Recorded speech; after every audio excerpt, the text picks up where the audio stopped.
le journal. Mesdames et messieurs, tout le plaisir est pour nous de vous présenter la rétrospective hebdomadaire de la semaine du 17 au 22 octobre 2022. La journée mondiale pour l'alimentation 2022 est marquée par les nombreux défis qui caractérisent cette année, à savoir la pandémie persistante de Covid-19, le climat qui ne cesse de se réchauffer, les conflits et les prix galopants des produits et les tensions internationales. Tout cela affecte de manière significative la sécurité alimentaire mondiale. Malgré les indéniables progrès accomplis pour lutter contre l'insécurité alimentaire, des personnes sont laissées de côté, c'est-à-dire n'ayant pas accès et ne disposant pas d'aliments nutritifs. Les défis évoqués si haut en constituent la cause majeure. Mesdames et messieurs, face à ces défis qui pénalisent une bonne portion d'habitants, chacun de nous au sein de la communauté mondiale que nous formons a un rôle à jouer pour faire progresser ceux laissés de côté en rendant nos systèmes agroalimentaires plus inclusifs et durables. Nos gouvernements, entreprises publiques, privées, sociétés civiles, monde académique et chacun individuellement, y compris les jeunes, devront œuvrer à 1. L'amélioration de la production, de la technologie à la gestion, en respectant les petites exploitations, en protégeant les sols et en évitant le gaspillage et les conditions de travail abusives. La République démocratique du Congo, notre cher et beau pays, est confrontée des décennies durant à une pauvreté et insécurité alimentaire inquiétante. Les incessants conflits d'une part et les pandémies d'autre part n'ont fait qu'accentuer cet état des choses. Pour faire face à ces problèmes, la nouvelle administration impulse des actions d'envergure au travers du ministère de l'Agriculture avec toute partie prenante pour matérialiser la vision du chef de l'État, son Excellence Félix Antoine Tshisekedi Tshilombo, à savoir la revanche du sol sur les sous-sols. Le maintien de leur place, ce n'est pas chez eux à la maison. Le maintien de leur place, ce n'est pas à la rue. Le maintien de leur place, c'est au travail. Les médecins du service public de l'État, membres du syndicat national des médecins branche Kinshasa, durcissent les tons et rejettent à l'unanimité la demande de trêve proposée par le gouvernement de la République après la suspension des travaux des Bibois 2 à Kinshasa relatifs à la réactivation des avantages sociaux, frais de transport, logement et autres. Les blouses blanches considèrent la demande de trêve comme des manœuvres dilatoires qui frisent un manque de considération à l'égard du médecin congolais. Les coordonnateurs de cette structure dit attendre la compilation nationale des autres provinces. En attendant, le médecin de Kinshasa réuni autour du SINAMED se réserve le droit de se prendre en charge dans une autre manifestation, dite Acte 3. Par ailleurs, le médecin fustige ce qu'il qualifie de l'insensibilité, l'indifférence, le mépris et le manque de considération du gouvernement à l'égard du médecin congolais qui a conduit à en croire les coordonnateurs du SINAMED à cette grève 100 jours déjà. Toutes les provinces de la République démocratique du Congo seront dotées de bus Transco pour faciliter les déplacements internes des populations. Vœu concrétisé du gouvernement par le ministre des Transports, voies de communication et du désenclavement, Chérubin Okende-Senga, à l'occasion d'une nouvelle remise en présence du député national, Guy Mafuta, prise à témoin. Je voudrais ici saisir cette opportunité pour rassurer d'autres provinces. Il n'y aura pas de délaissés. D'autres provinces sont aussi dans le programme. Et nous allons l'exercer, nous allons le réaliser. Ce dont Transco a pour le moment besoin, en m'adressant à un honorable député, c'est le soutien aussi de représentants du peuple pour que Transco puisse continuer sa voie d'épanouissement, de développement. Après les 3 provinces du Grand Kassai et celle du Sud-Ubangui, le tour est venu à la province du Sankuru de bénéficier de 5 bus Transco réceptionné par le gouverneur en personne de cette entité, Jules Lodi, qui en a reçu les clés des mains du ministre. Je rappelle que lorsque j'ai vu le ministre, il m'avait dit, j'ai été instruit par le président de la République. Le Sankuru est aussi concerné par le changement. ça a été très fort. Mais au-delà de cette symbolique, je me rends compte que ce gouvernement de la République, c'est un gouvernement du changement. Ce changement est là. Je ne peux que dire merci à toute la République. Le ministre national des Transports, Chérubin Okende, a rassuré davantage de la ferme volonté du chef de l'État, Félix Tshisekedi, d'honorer ses promesses en ce qui concerne les transports des populations. Les promesses du chef de l'État ne vont pas s'arrêter là. Bien entendu, on aurait pu dire la charité bien ordonnée commence par soi-même. Mais la vision de Félix Tshisekedi n'est pas de la partisanerie provinciale. Mais est-il que le Sankourou, moi-même ressortissant du Sankourou, je suis fier de l'être, je voudrais saisir cette opportunité pour vous encourager davantage. Cet acte du président de la République voudrait démontrer à la face du monde que le Sankourou n'a jamais été délaissé. Dans peu, toutes les 26 provinces rouleront à la vitesse des bus Transco, société de transport public qui fait honneur à l'État congolais pour le bien-être des Congolais. Investir en Afrique, tel est le thème du grand rendez-vous de l'Africa Summit du Financial Times qui se tient à Londres ce 10 octobre 2022. Ce sommet qui réunit plusieurs délégations de haut niveau de gouvernement, d'entreprises, de décideurs politiques et d'investisseurs délibérera sur l'environnement des matières premières minérales, de l'impact de la pandémie de Covid-19, de la guerre en Ukraine, de la préparation de la COP27 en Égypte et surtout de la manière dont les économies africaines définissent leurs priorités dans les secteurs de l'énergie, des transports et de la fabrication. Félix Tshisekedi, invité d'honneur et principal orateur de ces assises de haut niveau international, s'exprimera ce mardi 18 octobre sur plusieurs points liés au contexte particulier de la RDC, notamment au sujet de la zone de libre-échange continentale africaine, la ZLECAf, qui modifie complètement l'environnement des investissements sur tout le continent. L'Africa Summit du Financial Times est le premier rendez-vous d'Europe et troisième au monde après ceux de New York et de Hong Kong, qui rapprochent annuellement des investisseurs intéressés à l'Afrique. En fait, ce cadre de business rassemble des opérateurs économiques désireux de connaître le présent et l'avenir du monde pour investir aux bons endroits et au bon moment. Pour la suite, Félix Tshisekedi devra rencontrer le Premier ministre britannique Madame Truss et échanger avec les membres et dirigeants de la Chambre de commerce et d'industrie du Royaume-Uni.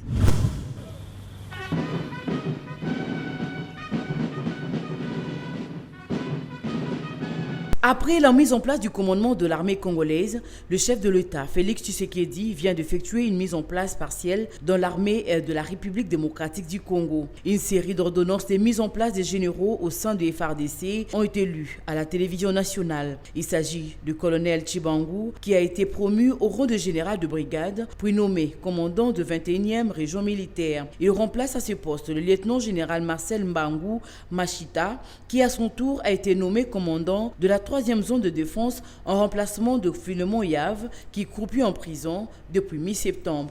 Le vice-amiral Kouyandi Emedi Lukombo est le nouveau chef d'état-major de la force navale et le général-major Ngamalebe Franck dirigera quant à lui la force aérienne, tandis que le général-major Singabugena a été nommé commandant du corps de santé militaire. De son côté, le général de brigade Sévin Ekenge a été nommé commandant du service de communication et d'information de forces armées et est le nouveau porte-parole de FARDC. Il remplace le général Léon Richard Kassonga qui a été élevé au rang de chef adjoint de l'armée en charge de l'administration et la logistique.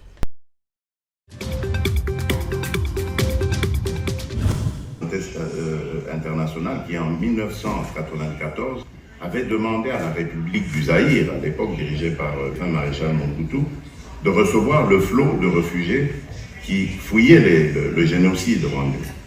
Eh bien, figurez-vous que c'est depuis cette période que mon pays tire le diable par la queue. Nous vivons de misère en misère. C'est vrai que nous avons tous compati au génocide qui a frappé le peuple frère du Rwanda en 1994, qui a fait plus ou moins 800 000 à 1 million de morts. Mais aujourd'hui, en République démocratique du Congo, et ce n'est pas moi qui le dis, ce sont les agences, les nombreuses organisations des droits de l'homme et autres, il y a plus de 6 millions de morts depuis 1994. Des morts innocents, des gens qui n'ont pas demandé à subir ce genre de violence. Il y a énormément de femmes qui sont violées tous les jours. Je ne vous apprendrai rien de ce côté-là. Aujourd'hui, nous sommes un des pays au monde qui a le plus grand nombre de déplacés internes. Vous savez que les déplacés internes, leur situation est beaucoup plus dramatique que ceux qui se déplacent, qui vont dans des pays étrangers, parce que là, il y a au moins des structures d'accueil. Ici, nous n'étions pas préparés à recevoir ces flux de population qui viennent parfois de manière brutale, inattendue, impromptue. Et nous devons faire face à tout ça. Mais que peut faire la communauté internationale de manière réaliste? De manière réaliste, puisqu'on parle de la situation d'aujourd'hui, c'est d'abord de demander au Rwanda de cesser de soutenir cette force, en fait, qui n'est qu'un paravent, qui cache en fait la vraie intention du Rwanda, la vraie action du Rwanda, qui est l'invasion de la République démocratique du Congo. Après 10 ans d'arrêt, le patron de transport Chérubin Okende Senga vient de donner le go de la reprise du trafic ferroviaire avec le train marchandises sur le tronçon Kinshasa-Matadi.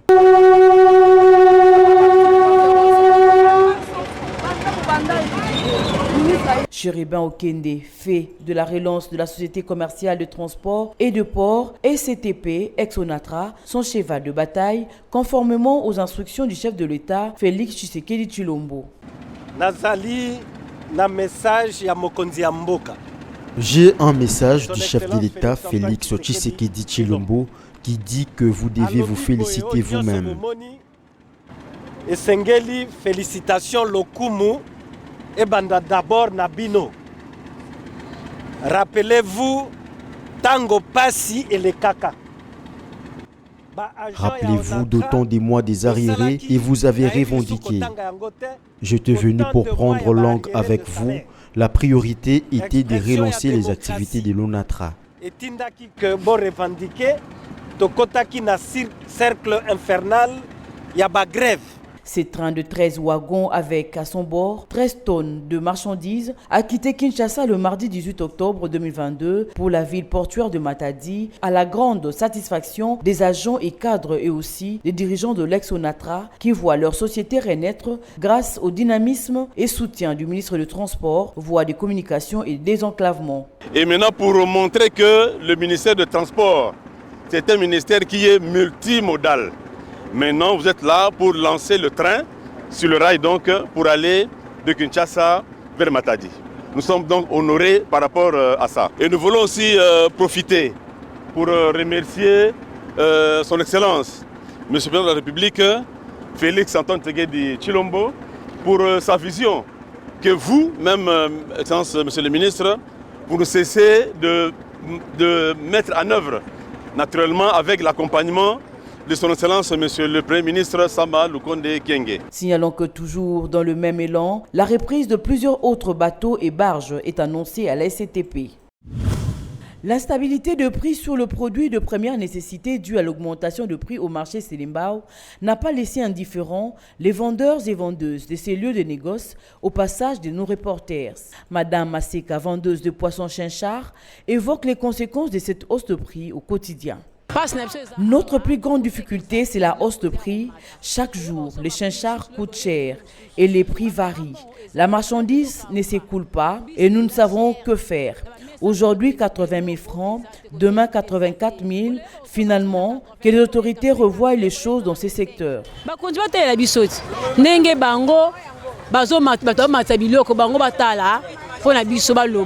Francis, vendeur à la criée, plaide pour la construction d'un marché avant de se plaindre de l'instabilité de prix.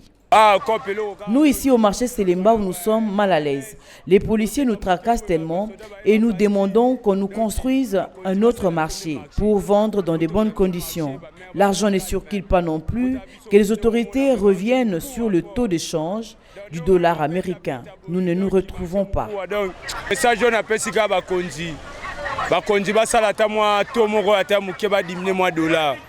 À les en croire, c'est le taux de change qui sera à la base de toutes ces conséquences. La visite de Félix Tshisekedi au palais de Buckingham, où il a été reçu par le nouveau roi du Royaume-Uni Charles III, constitue un événement d'une haute portée historique, d'autant que le chef de l'État congolais figure désormais parmi les premiers Africains officiellement accueillis par le souverain britannique. La durée de l'entretien, 50 minutes, suffit pour justifier l'importance des sujets abordés et dont le contenu n'a pas filtré. Seulement, le rôle de la Grande-Bretagne dans le concert des nations et les décisions de la communauté internationale n'est pas négligeable pour intervenir dans les questions épineuses qui gênent l'essor de la RDC. Mais tant à profit ce séjour en terres étrangères. Félix Tshisekedi a pris langue ouverte et libre avec les Congolais de la diaspora à Londres, dans la soirée avant de quitter le sol anglais. Pour le sujet le plus évoqué, l'agression à l'est de notre pays par des milices sous couvert du Rwanda qui les instrumentalisent, le président n'a pas mâché ses mots. Vous êtes ici au Royaume-Uni, pays du Commonwealth, pays dans lequel se trouve aussi le Rwanda. Votre travail doit consister à sensibiliser les autorités britanniques pour que leur pression s'accentue sur le Rwanda. Nous ne voulons pas en arriver à l'extrême, c'est-à-dire à la guerre, mais si on nous y pousse, on n'aura pas trop le choix que d'y arriver. C'est bien sûr la dernière... Ce jeudi, il est arrivé aux premières heures du matin à Accra, capitale du Ghana, où les questions de la COP27 et d'autres préoccupations seront abordées avec le président Nana Akufo-Addo. Mercredi 19 octobre 2022, une journée consacrée au contrôle parlementaire à l'Assemblée nationale.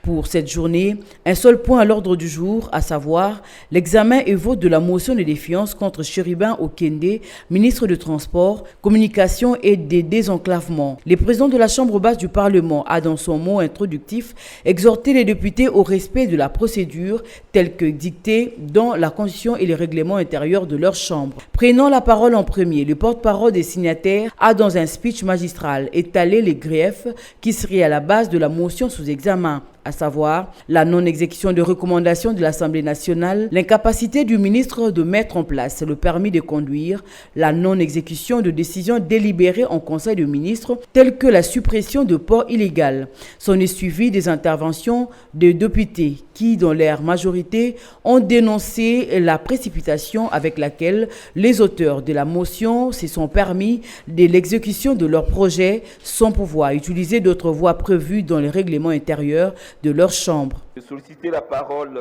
par motion, je voudrais solliciter humblement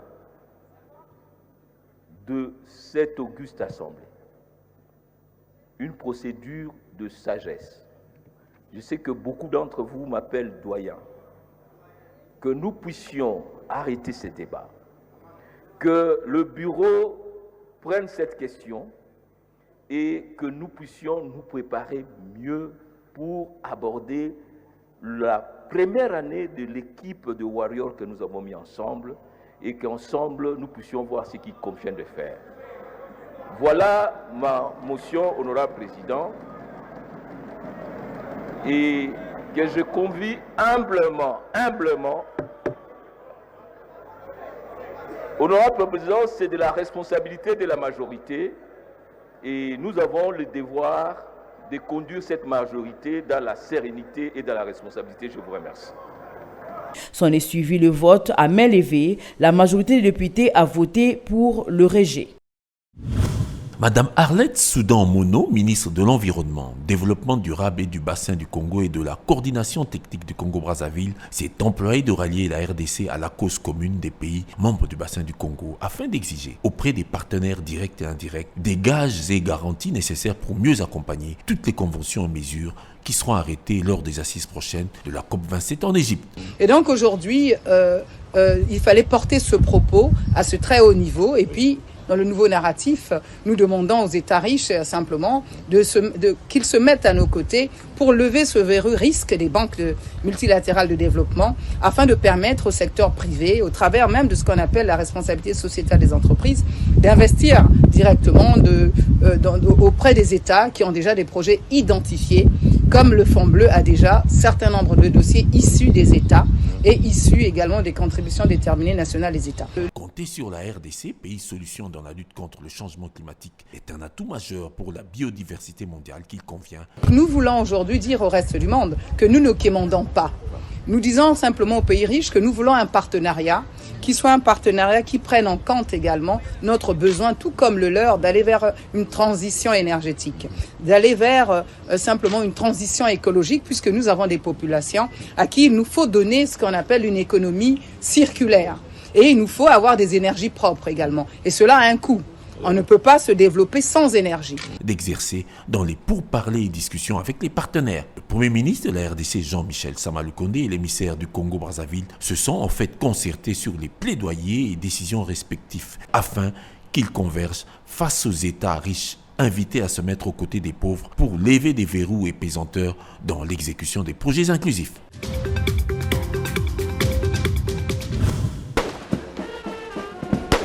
21 coups de canot tirés à blanc résonnent depuis les parvis du Jubilee House d'Accra au Ghana. Un invité des marques a fait son entrée ce jeudi 20 octobre dans ses palais présidentiels. Tout d'abord, l'exécution des hymnes nationaux et honneurs militaires. Le président de la République démocratique du Congo est en visite officielle à la porte vitrée où l'attendait son homologue ghanéen. L'accueil était chaleureux. Monsieur le Président.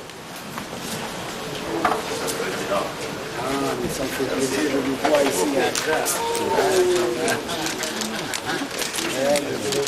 Pour immortaliser ces instants, le président Nana Addo Akufo a invité Félix Tshisekedi à poser pour la photo officielle. Après la présentation des officiels, les deux chefs d'État s'y sont retirés pour un tête-à-tête d'une dizaine de minutes. Les entretiens se sont par la suite élargis en réunion bilatérale avec les collaborateurs respectifs. De questions de coopération bilatérale entre les deux pays ont été traitées. Par la même occasion, le président Félix Tshisekedi a remis sur la table de discussion la question sécuritaire qui prévaut dans l'est de la République démocratique du Congo, étant donné que le Ghana est d'ici le mois prochain membre non permanent du Conseil de sécurité.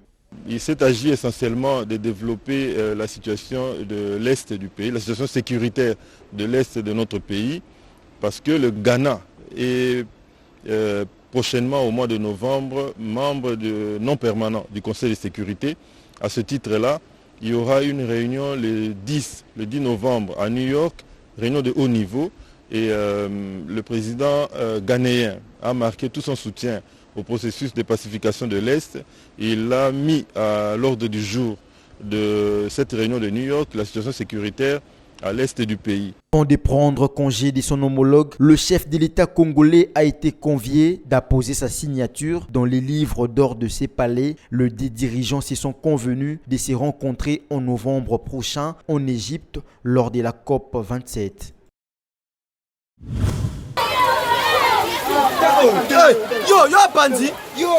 La population du quartier Kondé dans la commune de Selimbao vit dans la psychose à cause du phénomène d'Ikuluna. Car à chaque instant, il faut se mettre à l'idée de l'éruption de cette bande incivique en train de se livrer en spectacle de bagarres avec de machettes, bâtons ou autres instruments tranchants. Au passage de l'équipe des Mandiko TV, le riverain se sont vus dans l'obligation de demander de l'aide aux autorités, mais en décrivant le mode opératoire de ces Kuluna.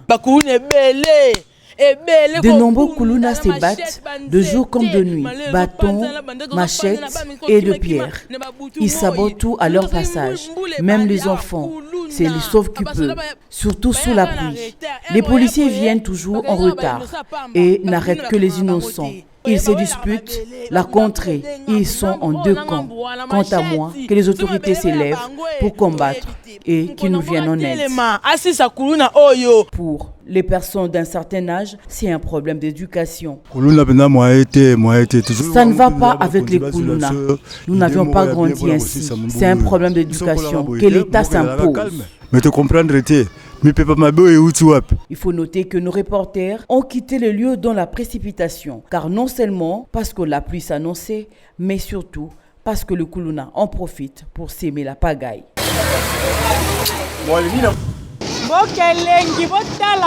Après la saison sèche, ce sont les pluies qui s'annoncent avec des dégâts terribles dans toutes les communes de Kinshasa. Tenez, ici nous sommes dans la commune d'Ingaba. C'est un spectacle désolant. Ce collecteur est transformé en un lieu où l'on jette des ordures ménagères. Plus grave, la pluie est aussi un moment de vider les fosses septiques, exposant ainsi la population de ces coins à des maladies hydriques de toutes sortes. Malgré l'inauguration de la grande usine de recyclage des bouteilles en plastique à Kingabwa, rien ne rassure que l'usine de recyclage des bouteilles en plastique apportera une solution à ces spectacles.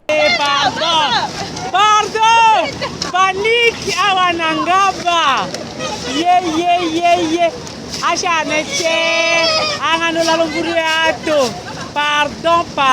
Pardon. Oh mboka, hey. Mama le. Panique.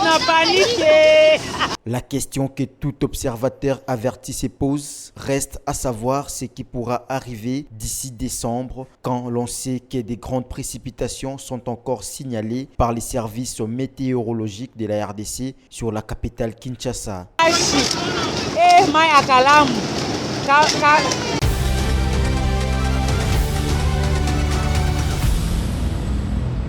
Le journal. C'en est fini avec cette rétrospective des informations du lundi 10 au samedi 15 octobre sur Mandiko TV, mesdames. Bonne suite avec nos programmes.